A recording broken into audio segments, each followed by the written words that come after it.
Now we're going to get down to the nitty-gritty of what Indians are all about. I still say we Indian people are believers in the truth.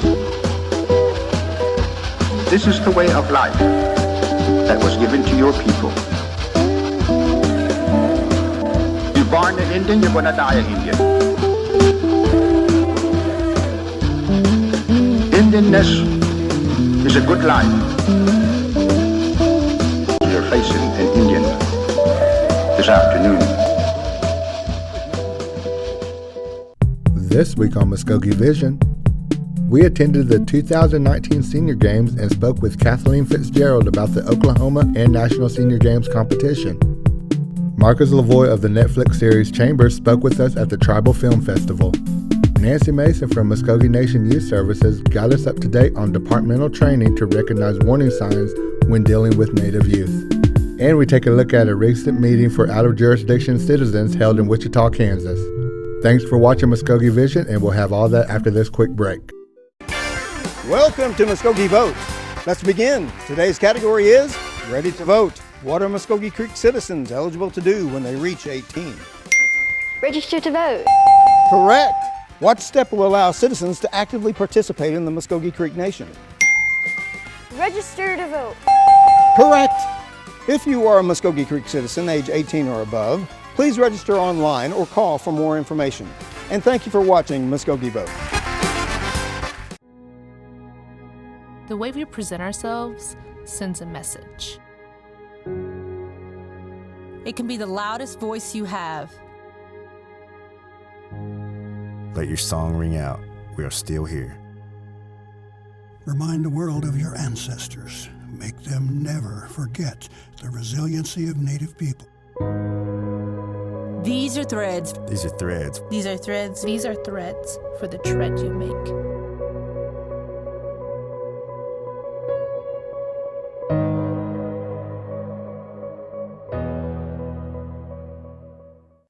Hey guys, it's your Muskogee Vision Community Calendar. 2019 Hope Conference, August 21st and 22nd at River Spirit Casino Resort. For more information, contact 918-758-1930. Upcoming Grow OK workshops in Durant, McAllister, and Okmulgee. Register at growok.org. Circle Cinema Film Festival, July 11th through July 15th. For more information, go to circlecinema.org. 2019 Muskogee Creek Nation Tribal TANF Youth Cultural Camp will be at Wilson Creek Community Center and Tulsa Creek Community Center. To register, call 918-732-7985. 6th Annual Swing for Education Benefit Golf Tournament, September 13th at Fountainhead Creek Golf Course. For more information, contact 918-732-7755. Thanks for watching, and we look forward to seeing you at some of these great events.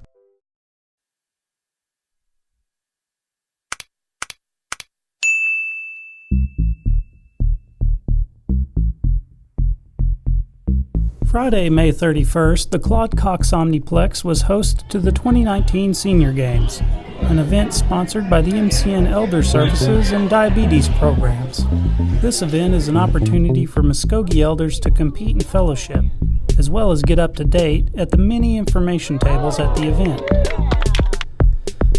Muskogee Vision spoke with Kathleen Fitzgerald, director of the Oklahoma Senior Games, about her organization and the importance of sports and competition for seniors. What we do is we provide competition for people who are 50 years and over in a variety of 21 different sports. And we do it in the months of September and October.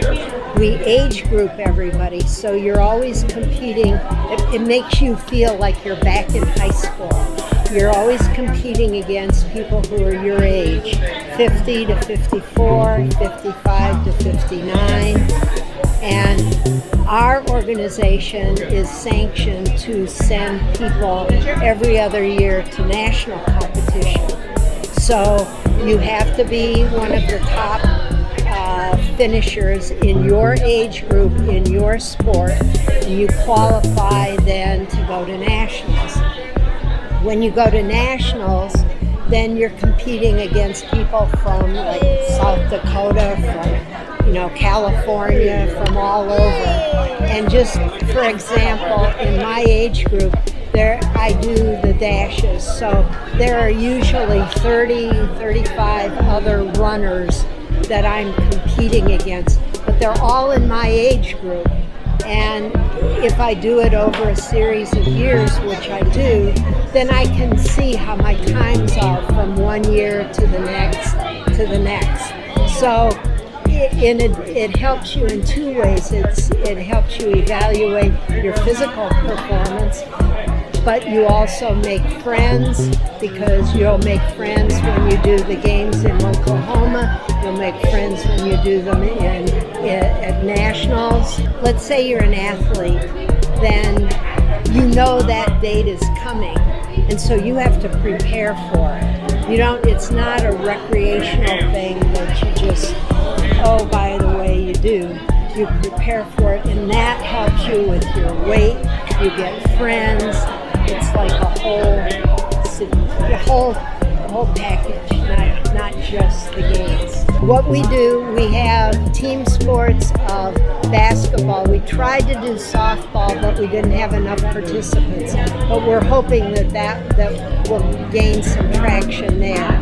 Then we have a lot of individual sports. Some are super active, things like swimming, track and field, pickleball, badminton, table tennis, and then some that are not as active, things like shuffleboard, golf croquet, washer pitch, cornhole, horseshoes.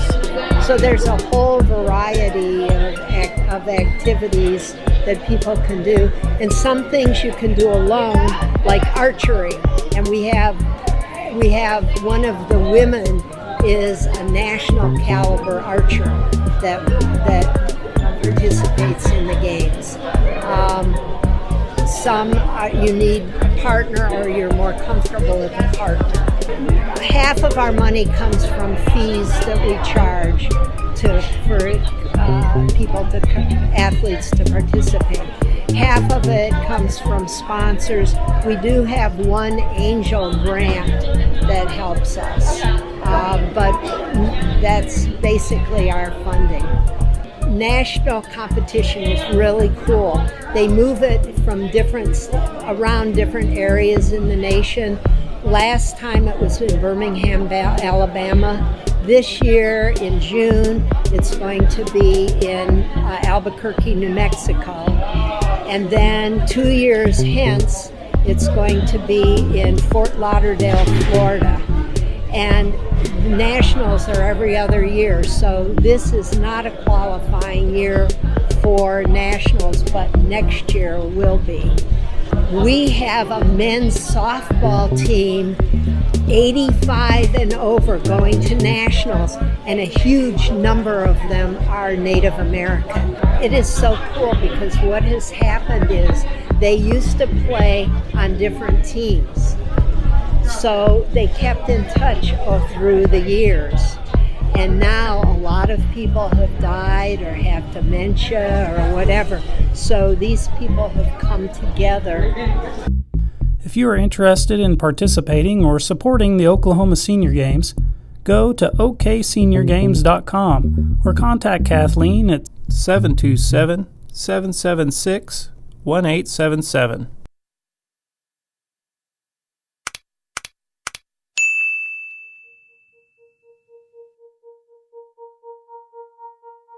June 8th, the Philbrook Museum was host to the Tribal Film Festival.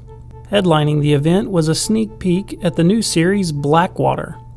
Muskogee Vision spoke with Native American director Boys Esquera about the series. So I'm screening Blackwater tonight, and that's a story about a Native country singer who is sentenced to 180 days of wellness therapy after 10 years of reckless alcoholism. That came about through a class I had in NYFA, which is the New York Film Academy, in a class called Transmedia. And it was with that class that, I wanted to tell a story that was loosely based off some of the experiences I had. When I was 15 and all the way till I was 33 years old, I battled with drug addiction and alcoholism. And so I don't know if it was just me waiting, but I wanted to really wait until I started honing in on my craft to do a project like this, because I've always wanted to do something that was native-based, a native talent, native written, native everything. But I didn't want to stereotype it. I didn't want it to make it, I wanted it just to be something that's just as good as what's out there right now. And to me, that was it is the most important aspect of filmmaking to me, because otherwise, I personally, I don't think we'll get a fair shake. I mean, if it's anything else. So, Blackwater is sort of my breaking into that vision and my goal in life, to do films set in that. Well, I mean, I'm Native American to begin with, so I don't really, because regardless of what I make, I'm going to be made from a Native American. But I try not to really encapsulate it. I just try to work organically, creatively, from what I know. Personally, I know that a lot of Native Americans who work in creative fields as mine, they don't necessarily all grow up on a reservation. They don't necessarily all have the same stories, but I do pull from the sense of where I'm at sort of in the world in this time and stuff. So I have family that lives on the reservation. Both sides of my family were born and raised on the reservation.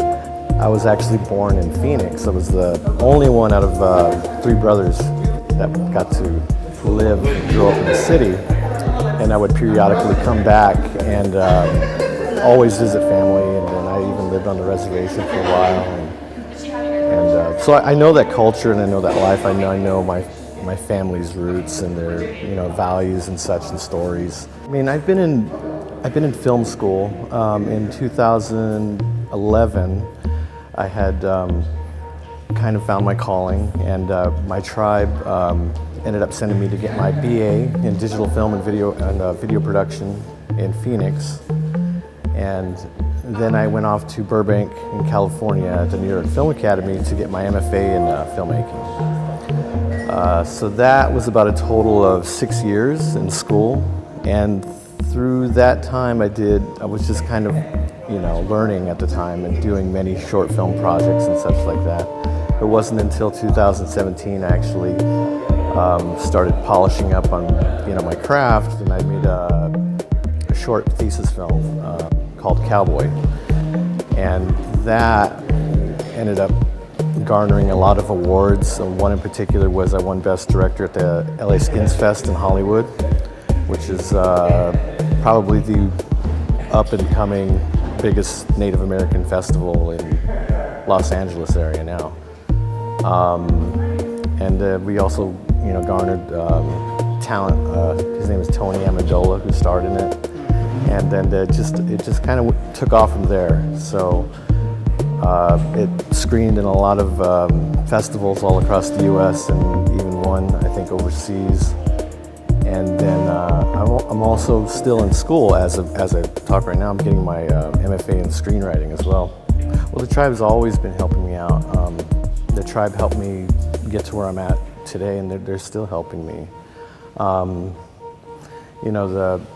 The best way I could put it is that, they push us to go and be an example for the rest of the community on the reservation, and so that we can come back and give back to the community and, raise inspiration for the youth, for everybody, That's kind of where I'm at right now.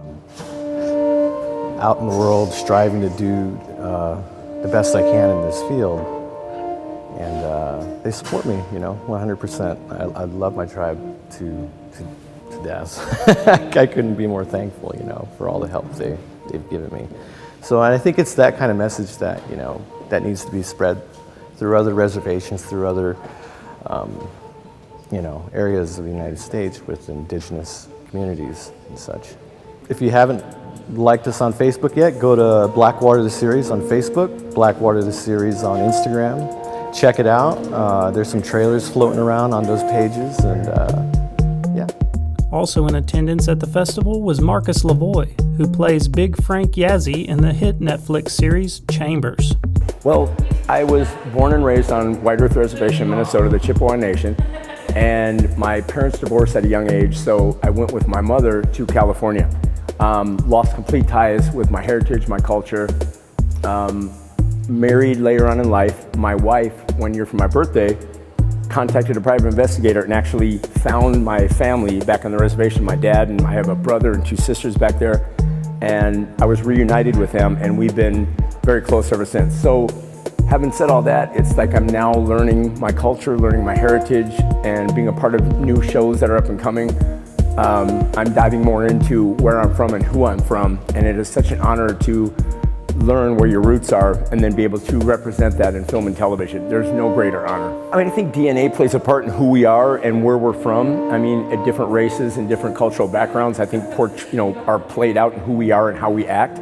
But it is a true honor for me to finally find out where I'm from, and that gives me my roots, and that gives me my foundation that I can build upon, and now I'm going from there. My dad is also partakes in, he's tribal council, so I'm learning more from him. Research, I do a lot of research in it. You gotta be careful with some of the history books, as we all know, they're not portrayed correctly. So I kind of tend to want to stay away from history books who are written and told by white people, and that's not necessarily the true story. So I'm trying to be selective as to what I learn and how I learn it and where I process my information, and to take it with a grain of salt where I'm learning it from. I think to get to the nature of where we're from, we need to go to our ancestors. Well, let me first of all give my complete thanks and respect to Netflix for finally doing a show that's representing Native Americans in a positive light. For years, film and television has portrayed us shooting arrows into people riding around on horses being, as quote, the word savages. And I'm very proud to be a part of a project now that's portraying us as normal people living normal lives, and in our circumstances, or our situation, caught up in extreme circumstances. And I give my gratitude to Netflix for even taking the chance on a show like this taboo thing of, is it gonna work, is it not? Yeah, it's gonna work. This is Native America, and we should be represented, and we should have a voice, and our culture should be known. And we brought elders in on the show to make sure that things were done correctly, and yet they didn't ram it down anybody's throat. They kept it, the subtleties were the best part of it. The subtleties of our culture were the best part, showing that we have roots, and we know where we're established, and we have a voice. And Netflix did a great job. I'm so honored. Savon Rose, who plays my niece on the show, listen to this. This is the first time in the history of film and television that a Native American female has been given a lead in a TV show. Yeah. Groundbreaking. Yeah, so that's amazing. Well, I wanted to be careful that I didn't portray my history wrong or portray it wrong. So I was very selective in the things that I said or the projects that I took, because I don't want to be guilty of saying something that's not true. And like I said, it's important to tell our true story and not somebody else's story. So in that aspect, I wanted to be sure I was on track. So I found too that there was this whole dynamic of, well, what are you? You could play Native American, you could play Caucasian, you could play Italian, you could play, there were so many different things. And because my hair was shorter, I had facial hair, then, well, you don't look Indian. Well, I am Indian, so I don't even understand what that means. So I don't have long hair and, darker skin and no hair on my face, and you don't understand our culture then. And these are stereotypes that I believe have been put forth in the wrong context. And if you have Native blood in you, you are a Native. And you should be proud of that, and we should explore more into our history and our upbringing and where we're from. This is Native American. There's not one day that recognizes Native Americans. Everybody else has a day. We don't have a day. They're trying to give us some hand-me-down day called the Thanksgiving, and they're trying to name it Indigenous Peoples Day. This is Native America. We need a day to represent our people. I want to represent our people in a positive light. I want to have a voice, and I want our people to be recognized. For more information on the Tribal Film Festival, go to tribalfilmfestival.org.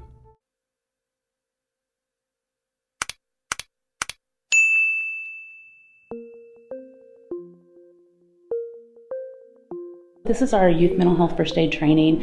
It's something that a couple of our programs within the tribe have trained individuals to present. Our Muskogee Nation Youth Services and Behavioral Health are partnering today to deliver the training.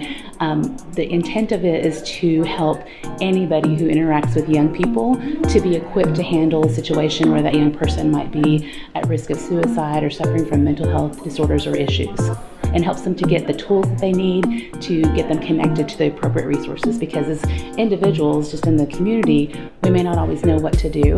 And even in our professional jobs, we may have not experienced that. So it just really gives them an opportunity to learn some new tools and be connected with resources to help those young people. So we are actually going to equip them with an action plan, so steps that they can take to assess what's going on with the young person, practicing how to listen. One of the best parts of the training, I think, is we actually help them to practice asking the question, are you thinking about killing yourself? A really hard question to ask, and something that, we're not prepared to do that a lot of times, but being able to do that directly helps a young person to be pretty honest about that. People sometimes get scared and think that that's going to encourage the young person to harm themselves, but really it opens up an opportunity for them to let you know what's going on. And most young people say, they welcome that question because that's really kind of what they're feeling inside, and sometimes they just want someone to ask so that they can talk about what's happening. So with Youth Services, our mission is to empower Muskogee youth by connecting them to culture, community, and resources. And so we do a lot of advertisement about activities that are going on not only with our program but other programs within the nation and around the state and with the United States, because we think it's important. If young people are connected to opportunities and to supportive adults, they get more protective factors, they're able to deal with challenges that they're faced with, and so those are ways that they can get those skills. So that's really important for us. As far as upcoming for us, we're going to be doing a lot with our summer youth employee program. Through the employment and training, we are offering some life skills classes. We'll be helping them to implement some financial aid literacy. I'm sorry, not financial aid, but financial literacy classes. And so we're excited about that for the summer. We also have a couple of grants that we are finishing up with. One is focused on overall wellness, so we'll be offering at the complex some wellness activities in the evenings. We'll also be finishing up another grant that helps to connect young people to culture as a way to deal with suicide. So that'll be happening also. And then we just got a new grant that will be starting soon to connect youth to cultural art mentorships. So that information is going to be coming up really soon, and we're really, really excited about that. We just got notice about that award the other day. So we're super excited to implement those this summer and keep them going through the year. So our youth council will actually be hosting a couple of fundraisers this summer at the festival. They'll be doing snow cones and having a dunk tank, usually with our national council reps in that. So it's a really good place for you to come and have some fun with us. We'll have a lot of information about our program as well as the youth council and things that they're working on for the next year.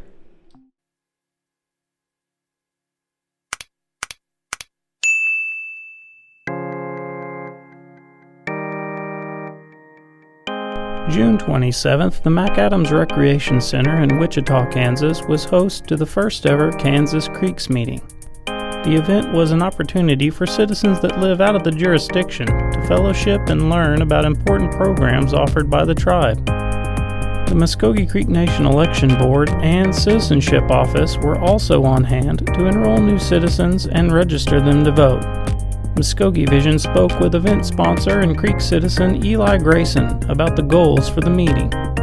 So they can get to know each other and know who's Creek up here, so they can create a community, get to know each other, start lobbying the tribe collectively on, listening to what they have to say, instead of just asking for their votes during the elections, that they're here beyond the elections. They're up here, they're needing services, or even if they don't need any services, at least they get to know there are other creeks up here. Let's expand the culture up here, the traditions.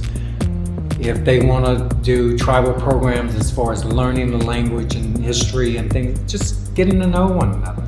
The same thing in California, And then there's a lot of federal services up here in Kansas, because of the tribes that are up in Kansas, that they're entitled to. And the only way they can learn these programs is by collectively asking about these programs, not just one person showing up at these Indian organizations, but an organization showing up saying we're representing the Creeks in Kansas. They can learn about the tribal programs like higher education is one, the social human services programs that deal with at-large citizens, they can learn about that. But the reality is only because most of these programs are income related.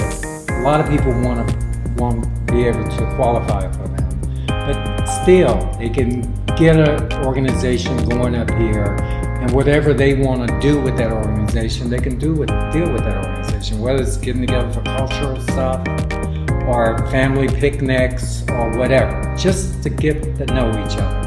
There's another Creek who's my neighbor, living in a small town like Wichita. We can meet every month and become a community, The reality is the way our tribal government is set up, it doesn't matter where you live, particularly with the internet, with social media, on and on. Even though you live in Wichita, you actually get information like that. This isn't where you needed a smoke signal anymore. You get instant information about the tribe. So it doesn't matter where you live. You can vote. You could be at the table of the Creek Nation even though you live here, So federal programs are limited from what they can do, but not tribal programs, So that's all. It's informational affairs. What this is about. And if they want to take the next step in forming a community among themselves, and maybe several communities, because Wichita is pretty big, but if they wanted to form a community, then they can get to know one another. They can find out who their neighbors are. They can decide they want to have another meeting next month or the month out, or a Christmas program or whatever. They could do that themselves. I don't think anybody should get enrolled in a tribe for something. I think they should get enrolled in a tribe because they're going to be responsible for other creeks. So that's one of my pet peeves. Why get enrolled if it's all about you getting something? It doesn't make any sense.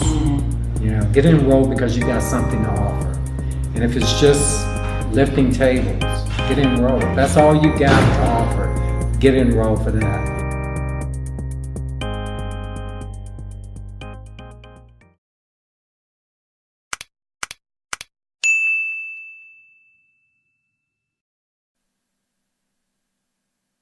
We want to thank everyone who made today's episode possible and remind you that this is election year here at the Muskogee Creek Nation.